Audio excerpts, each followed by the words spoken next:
New car. Let's go on a road trip. Check it out. Check it out. Got the Thule on top. It is jam-packed full of stuff. Got the Comdu in the back, jam-packed full of stuff. Food for the weekend. We're going to Manitoulin Island. One of my favorite places. And I'm taking some of my favorite people. You guys want to say something witty? Witty. Nice. Something witty. Yeah, you guys are on the ball this morning. Oh, you want to come too? You want to come too? Ready for a little trip? Yeah. All right. Let's do it.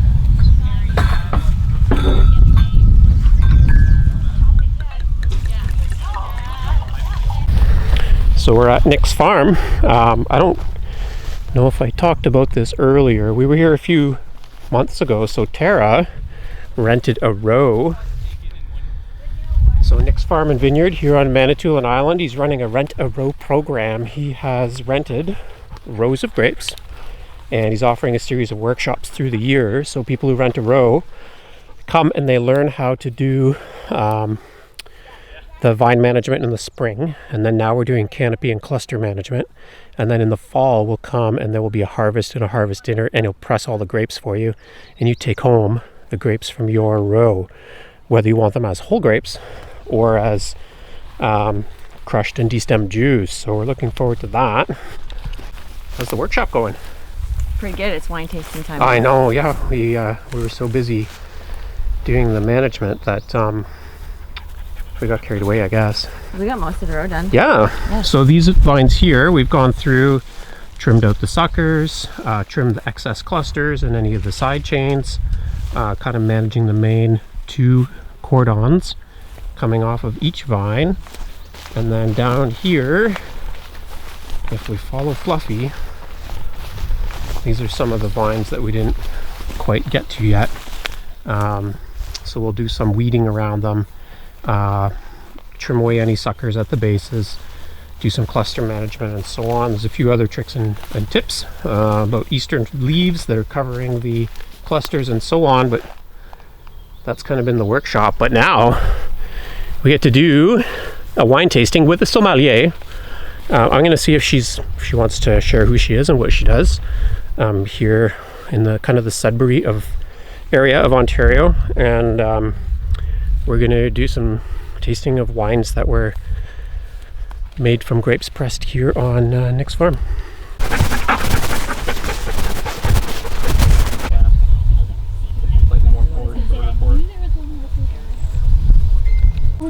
So this is super fun, a little wine tasting. Now there's some food and some other wines coming out. So these are all 2019, shh, I'm talking on the YouTubes. Squawk, squawk, squawk. 2019 vintages, and then he's got a bunch of wild fermentations from 2020, which we'll taste next year, which you could taste next year if you wanted to rent a row. You can look them up on the Instagram, Nick's Farm and Vineyard on Manitoulin Island. So something for all of us Ontario folks to do. So there's some bread came out, some cheeses, some meats. I'm not really sure what else. We're going to try a few more wines.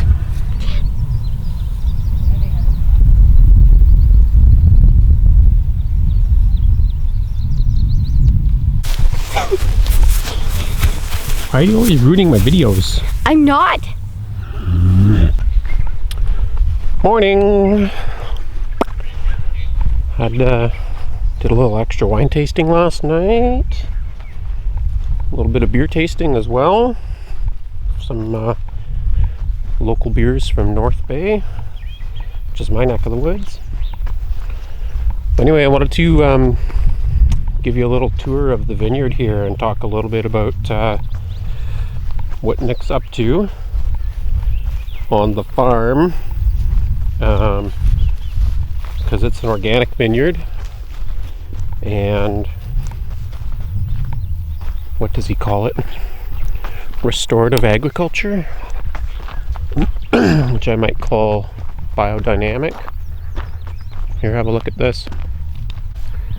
So this was the pig run last year. You might have seen the video where Nick and I butchered his 2 pigs at home. He's got a prosciutto in his basement, still aging and curing, but he's mulched heavily, run some grapevines and wood through the mulcher, and there's a big Three Sisters garden growing here, so that's pretty cool. Corn, beans, and squash, all starting to get big. I think this end of the garden is Crescent Grapes. They're a white hybrid, and you can probably hear the lambs over there. They're excited to get, I'm going to pull them over to a new piece of grass.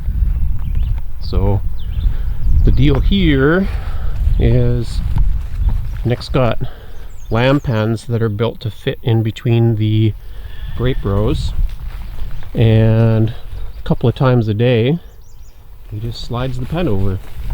The lambs eat the grass, poop it out, and so that kind of cuts down on the amount of mowing that has to happen in here, but also the lambs are fertilizing the grapes as they go along, so it's a pretty good system. Okay, we're gonna do a little lamb pull here. There's 4 and 3 over there. You guys ready for a move? Ready for a move?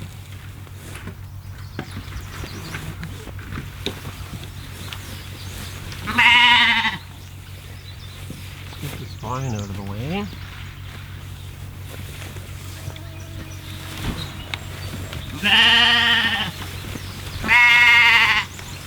This is the long pen. This one's like a 16-foot pen.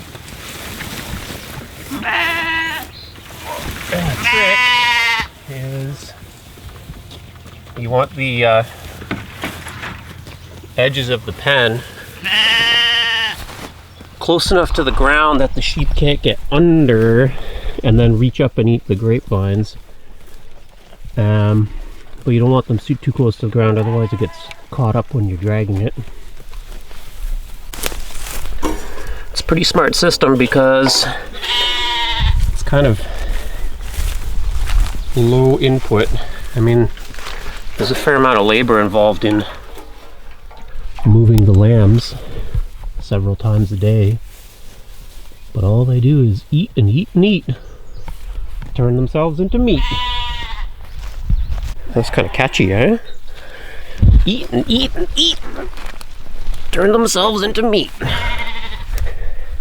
Alright, here you can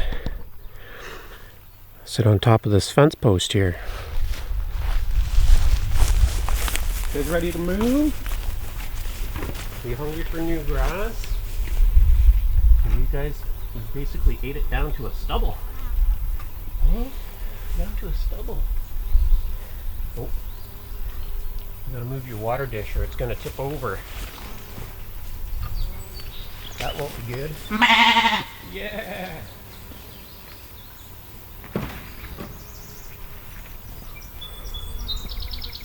Hey dudes. Oh. You guys. Who does that? Hmm? Who poops in the water bucket?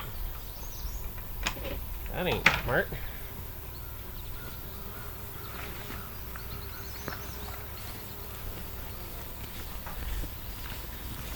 Alright.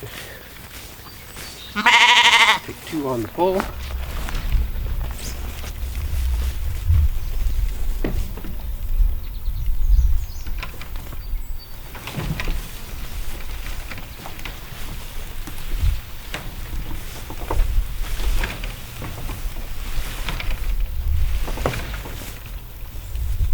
There you go. New grass, buddies.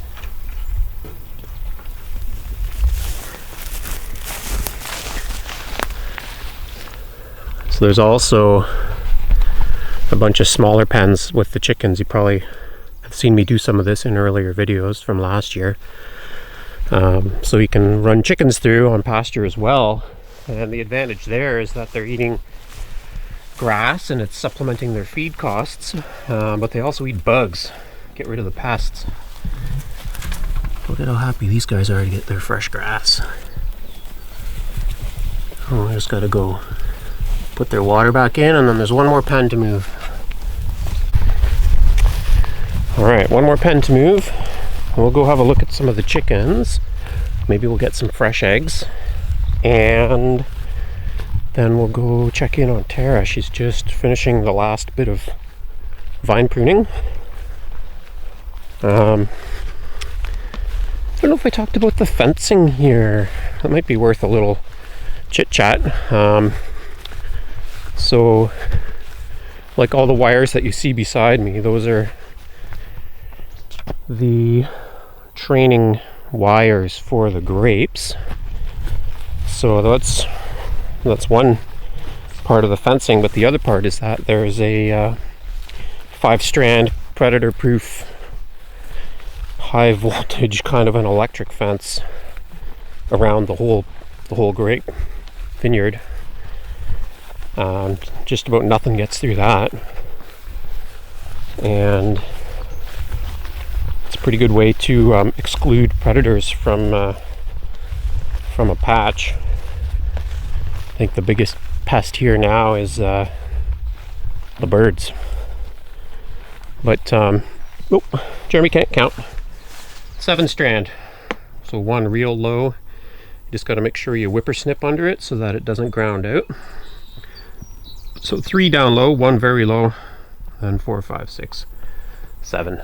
7 strands all the way around the whole beautiful vineyard. It's going to be a real great bed and breakfast here soon, maybe an event center. I don't know if I mentioned it, but if you like this kind of stuff, you can check out the Instagram account, Nick's Farm and Vineyard. And there's a Facebook group too, or a Facebook page. Anyway, I'll link them below. These guys are tricky. They are on a hill. Let's give this a little try. And where am I going to put you guys? Put you on the camera box here. How's that? Pretty view of the lake. Here come the sheep. How you guys like your new pens? Oh, you didn't know what the last year pens were like. You don't know how good you got it. Oh, you need to move your water bottle.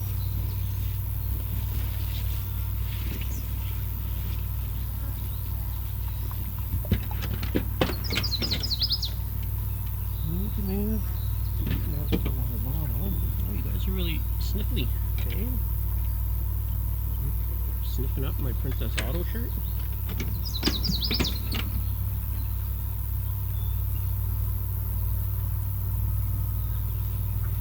Okay. So one of the improvements over last year is that the front wheels pivot, but the back wheels are straight, which helps it to track as you pull it. Last year it was trickier because you'd pull, but the whole thing was on. All 4 wheels were free spinning, and so it could go in pretty much any direction. Okay, uphill pull.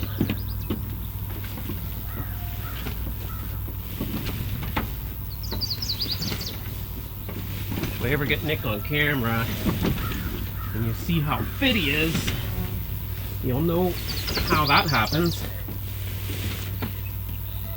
Because he does these rows, these pulls, a few times a day.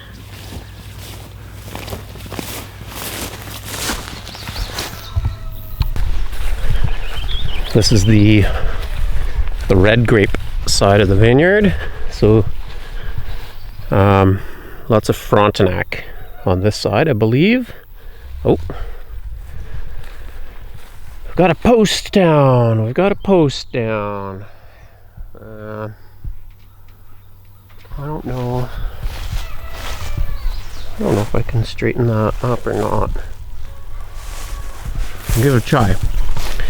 So we did turn the fence off this morning because Tara's dog He already had a couple of golf ball accidents this week. He doesn't need to also learn about electric fences, I don't think. That would be a rough week for a dog.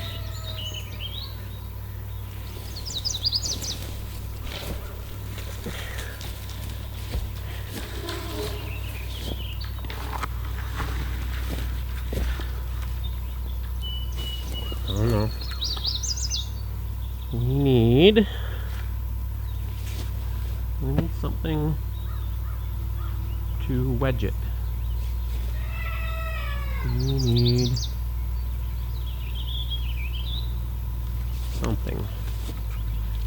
Or we can lean it the wrong way and maybe it'll hold for now.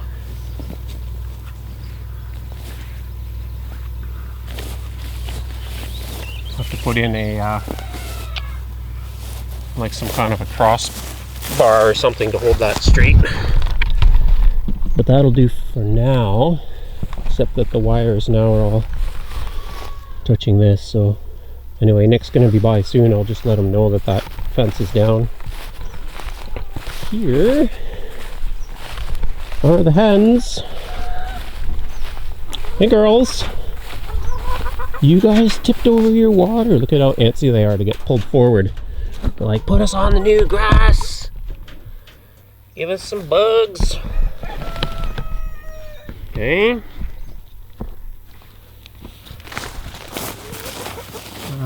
gotta move your water first.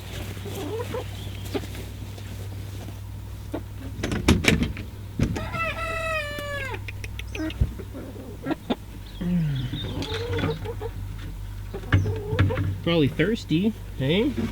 Tip your water over. That wasn't smart.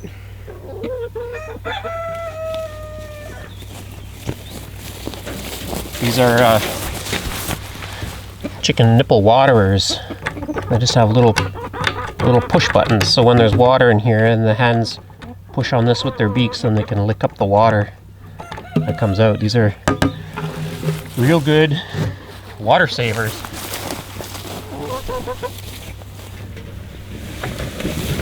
Look at these guys just running forward for fresh grass. A little bit further. There. First thing they do is look for the bugs. And the next thing they'll do is eat all the grass and forbs. And then, at some point, they'll lay some nice eggs. Hey, what's going on in here? No eggs today. Yep, there were 2 here last night. Sometimes they're on the ground, but not today. Go fill up this water at the lake. Oh, look who it is! Is this our row? Yeah, we did way more than I thought. Yeah, there's only the last couple of vines left, eh? Yeah. That's alright. It's kind of hot to be out in the full sun trimming vines anyway. This is our row. I think I already did this one, but I didn't double check it. Yeah, I thought we got as far as that post, but Yeah, we did. maybe just imagined that. This just looks really clumpy, but I don't know, maybe like... So the one spot, well, this guy here is too short to have these 2 big clusters, I think, because that's not a 2-foot vine. Yeah. So we want to take out probably the one that's furthest from the main stem. Unless this one seems better though. Yeah. I don't know, what do you think? So I know you already it's one or the other. Yep. And then the other spot I was wondering about is right here. There are three vines coming out of the same node. You're not supposed to have that, eh? Nope. So maybe... So you said the one that has the more woody... Oh, they're pretty equal. Yeah. Woody. I would take this one just because it's not training itself to the wire. And the other ones are pinned up. Nice. And then this guy's got one little cluster. He's good. This guy's got one cluster. It's good. And then Some serious grape clusters going on Yeah. in here. Yeah. This one's. Hi. You guys almost done? Yep. Yeah. We're getting there. You want to go for a swim soon? Yeah. Can I help her with anything? Yeah, you want to come water the chickens with me? Or you can count how many grapes I just put on the ground. Oh. Yeah, a whole cluster. That's a bottle of wine gone. I don't really want to. I will. Yeah, so basically, like each big cluster is kind of like a bottle of wine. Oh, like Like big I don't know who that is. clusters, so that's good. So it's kind of painful to trim them off, but you got to remind yourself that it's better to have fewer, better clusters than too many clusters. And I think you would get like a better flavor profile from them as well. But there's the view from the bottom of the vineyard. I think these vines here just all got retrained recently. So I believe Nick said they're going to hit their peak productivity in the next 2 years or so. Say about the strawberry ones. Say about the strawberry ones? Is that what you're whispering? Yeah. So at the end over here, there are some experimental varieties. So I think there are Frontenac Reds, Frontenac Gris, and then the other variety that I said earlier. But then over at this end, there's like 6 varieties that each have 2 rows, and one of them has a grape that tastes like strawberries.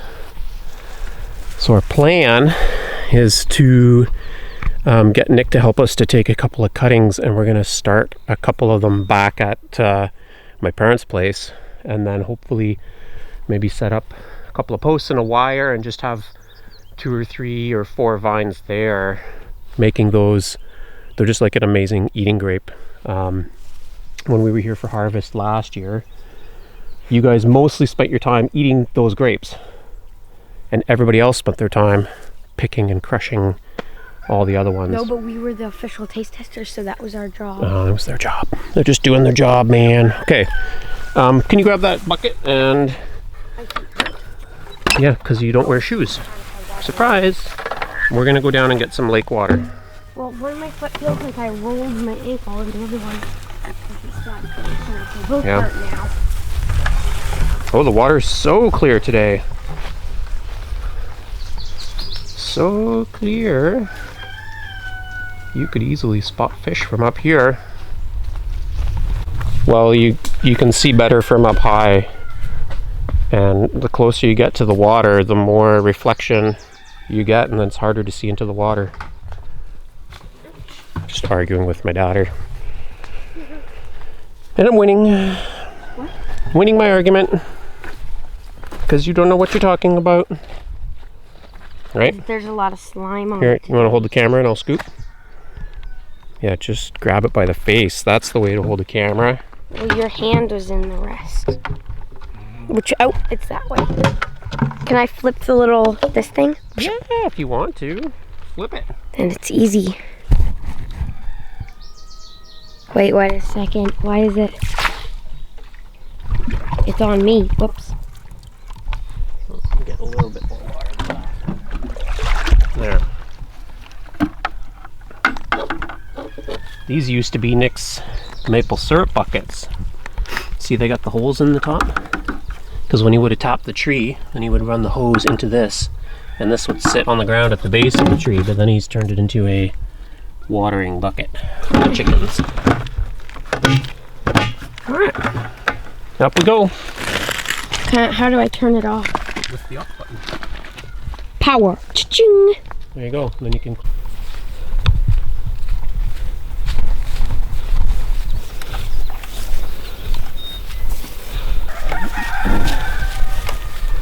close that gate. Do you know how it works? Yeah, you close it and then you do this. Oh, never mind. Then latch it and then drop that little stick into the latch. Not that latch. The other latch underneath. The latch. Yeah, pick that up. Flip that over. You got it. Okay. Chicken nipple waterers.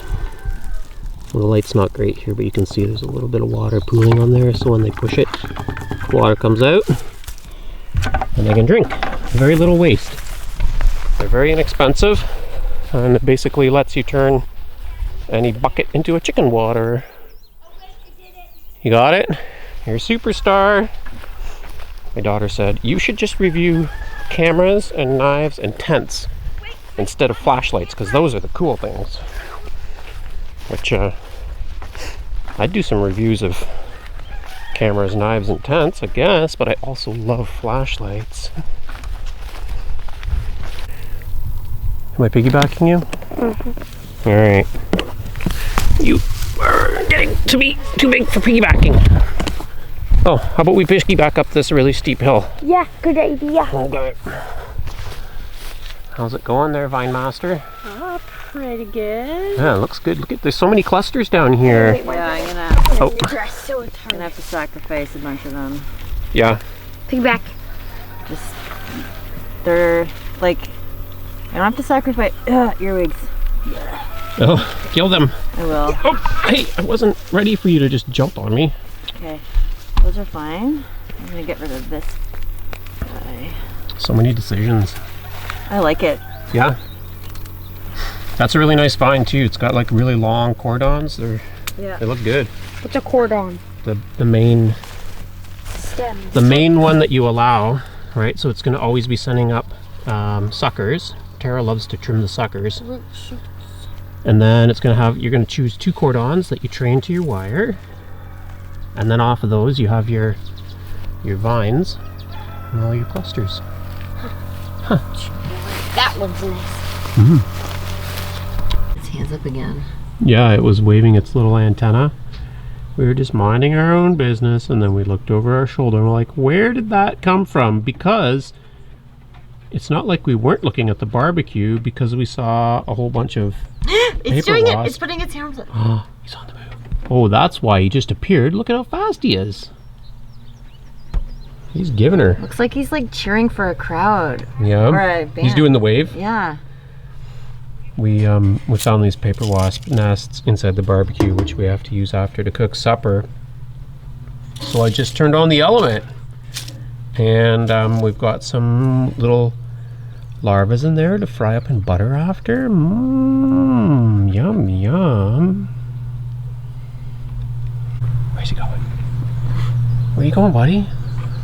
Looks like he's got 4 paintbrushes on his back. Yeah.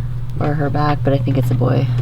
Somebody clever is going to drop a comment and tell us exactly what this is. I know, that's good. Because what is That's it? the beauty of the internet.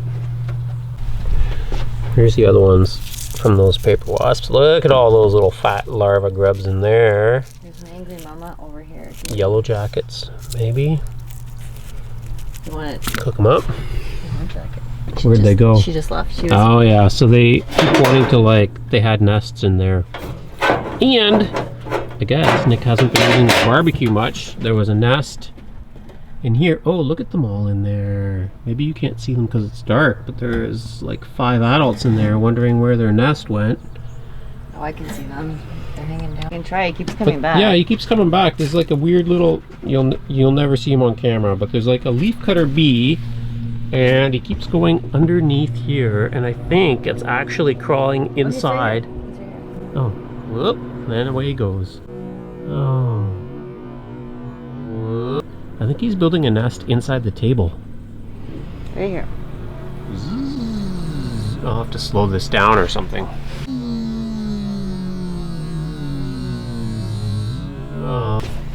And speaking of flying things, Tara's very taken with this hawk on a string. So this is a bird deterrent. It's like a fishing rod. And then every time the wind blows, the hawk soars over Nick's garden, which I'm embarrassed to show you how nice it is Also, every time after recently having mine on. Yeah, Scouty's very defensive. Look at this nice setup. So, water coming to an irrigation system goes to that sprinkler.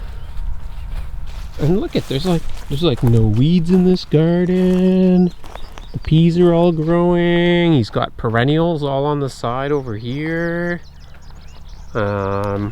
Strawberries and raspberries are ripe.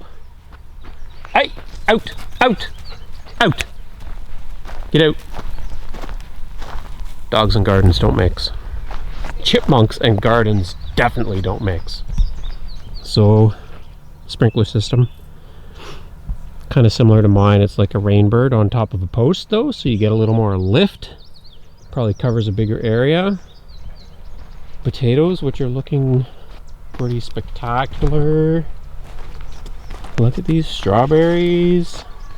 But what always gets me about Nick's gardens is like the severe lack of weeds, because he's got a couple of helping hands and he is militant about picking weeds. Well, that's a pepper down there. And now we're into tomatoes. From the potatoes to the tomatoes.